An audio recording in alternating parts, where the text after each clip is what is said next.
A program that feeds nearly 84,000 people in North Florida is on the chopping block. A lot of programs, and it was just trying to figure out what state ought to be involved in. On May 26th, the nonprofit distribution program called Farm Share, which distributed around 15 million pounds of food in the last 12 months to the needy, was vetoed by Governor Rick Scott. We the people put him in office. Community leaders like Helena Anderson says vetoing Farm Share will not help Floridians.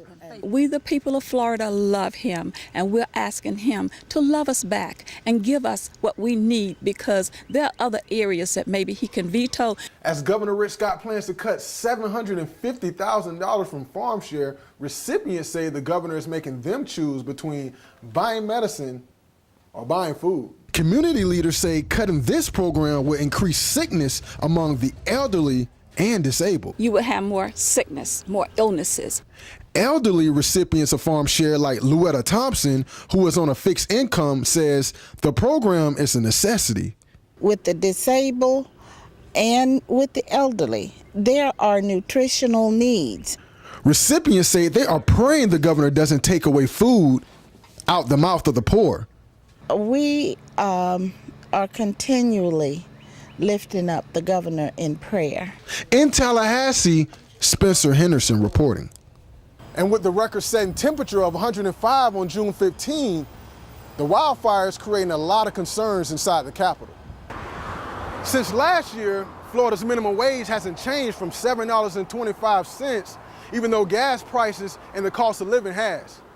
On June 1st, minimum wage will increase by 6 cents, and some economists say employees will appreciate any increase.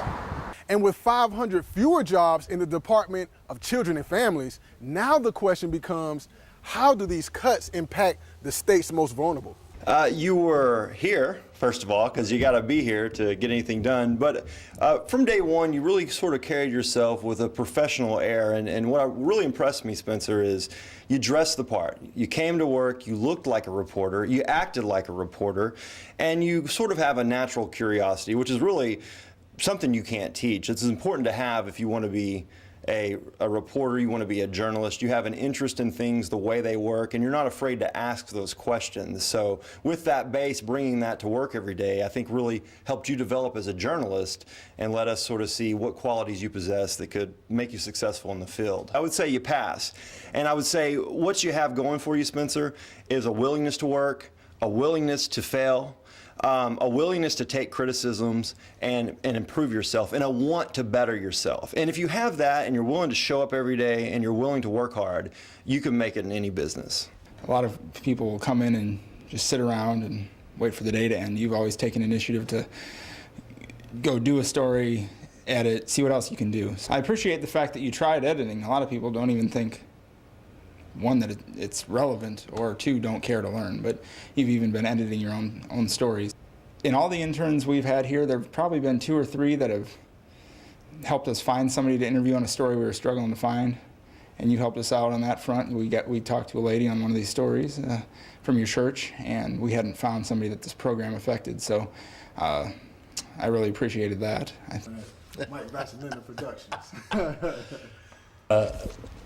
What I thought you did that was very good, Spencer, was that you were very punctual, you looked very much the part, and you jumped in and said, what can I do?